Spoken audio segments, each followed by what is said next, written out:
Morning students आमी अर्थनीति विज्ञानर प्रथम अध्याय मुद्रा और बैंक व्यवस्था विषय आलोचना करि आसिलो। यार आगर भिडिओ केटात आमी विनिमय प्रथा और यार असुविधाসমূह आलोचना करिसिलो और मुद्रार क्रम विकास, मुद्रार धारणा, वैशिष्ट्य, कार्यावली और श्रेणी विभाजन विषय विशदभावे आलोचना करि आइसिलो। এই ভিডিওতে আমি মুদ্রার ভূমিকা আর ইয়ার অসুবিধাসমূহ আর ব্যাংক ইয়ার ধারণা আর উৎপত্তি ইয়ার বিষয়ে বিশদভাবে আলোচনা করিম। ইতিমধ্যে আমি মুদ্রা কি আর ইয়ার শ্রেণী বিভাজন বিষয়ে আলোচনা কৰি আহিছিলোঁ। এতিয়া মুদ্রার ভূমিকা, मुद्रार एटे भूमिका की हब पारे। प्रथम भूमिका हल मुद्राय विनिमय व्यवस्था सहज कर तोले। आमी विनिमय प्रथार की असुविधा आछिल यार विषय पढ़ी आइसिलो। मुद्राय यार असुविधा आतर करिले आरो हेइबाबे मुद्राय विनिमयर माध्यम हिसाबे काम करे। द्वितीय भूमिका की हल धरि लुआ कोनो एटा अर्थनीति बजार केन्द्रिक अर्थनीति आछे।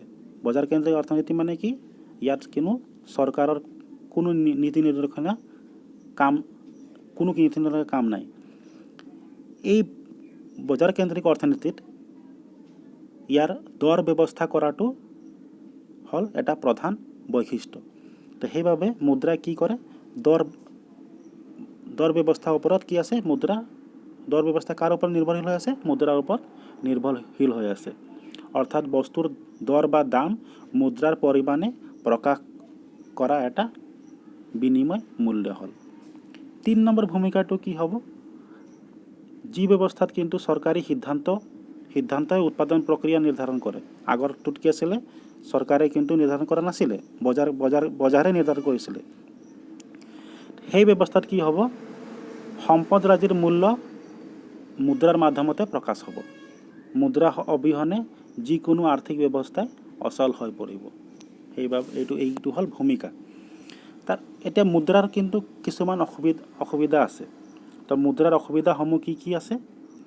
मुद्रार मूल्य की स्थिरता यदि ना थाके, आमी आगते पढ़ी आइছো जे मुद्रार गुण एटा कि थाकिब लागिब, मूल्यर स्थिरता थाकिब लागिब।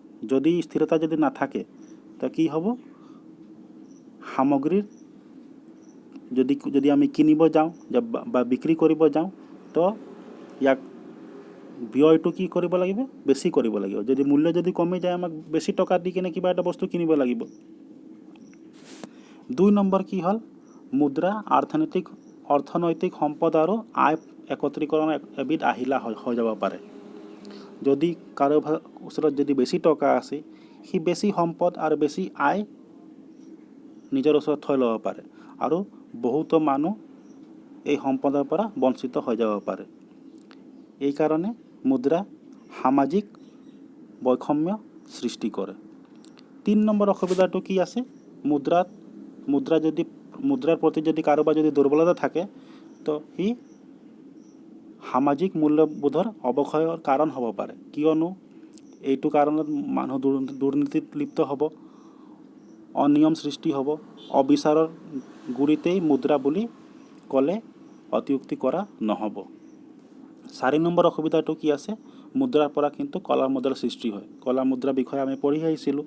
কিয়নো যদি চৰকাৰক কিবা আয়কৰ দিব লগা যিমান দিব লাগে যদি আমি সেইটো ফাঁকি দি কিনে নিজৰ ওচৰতে থৈ লওঁ তো সেইটোৰ পৰা কি সৃষ্টি হ'ব পাৰে, কলা ধন সৃষ্টি হ'ব পাৰে। তো সেইকাৰণে মুদ্ৰাৰ পৰা কি কলা মুদ্ৰা সৃষ্টি হয়। तार पाছত এতিয়া আহিল বেংকৰ বিষয়ে তোমালোকে নিশ্চয় শুনিছা। এতিয়া হল বেংক কি। বেংক মানে কি হল এবিধ বিত্তীয় অনুষ্ঠান যি ঋণৰ ব্যৱসায় কৰে।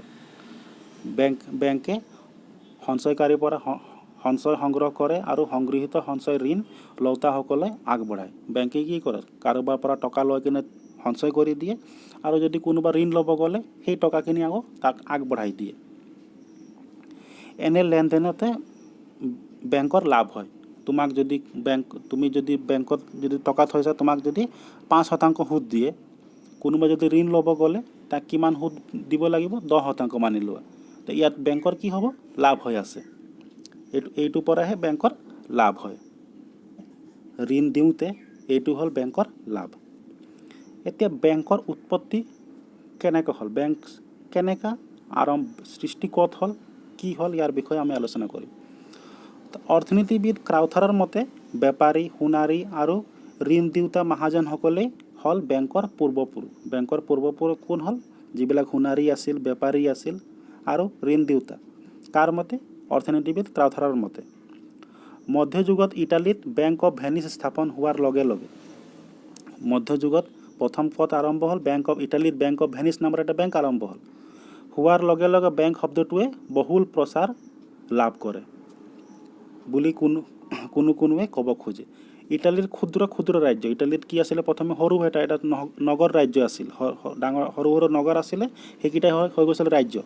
তো চিটি ষ্টেট সমূহৰ মাজত সেই সৰু সৰু যিবিলাক ৰাজ্য আছিল, ক্ষুদ্ৰ ক্ষুদ্ৰ, সিহঁতৰ মাজত সদায় যুদ্ধ বিগ্ৰহ চলি থাকিছিল। এনে সময়ত কৰ্তৃপক্ষৰ যদি ধনৰাশি যদি প্ৰয়োজন হৈছিল, তো তেনে ধনৰাশি সংগ্ৰহ কৰিবলৈ কেতেবোৰ আয়ুক্ত নিয়োগ কৰা হৈছিল। এই আয়ুক্তসকলক মণ্টে বুলি কোৱা হৈছিল। যিবিলাক ধন সংগ্ৰহ কৰিছিল সিহঁতক কি বুলি কোৱা হৈছিল? মণ্টে। সেই সময়ত ইটালীৰ বৃহৎ অঞ্চল জাৰ্মানসকলৰ দখলত আছিল। যিটো সময়ত যেতিয়া মণ্টে যিবিলাক আয়ুক্তসকল নিযুক্তি কৰা হৈছিল, সেই সময়ত ইটালীৰ বহুত ডাঙৰ এটা অঞ্চল কাৰ হাতত আছিল? জাৰ্মানসকলৰ দখলত আছিল। তো সেইবাবে জাৰ্মানসকলে মণ্টে শব্দটোৰ ঠাইত কি ব্যৱহাৰ কৰিছিল? জাৰ্মানসকলে বেংক, BANK শব্দটো ব্যৱহাৰ কৰিছিল।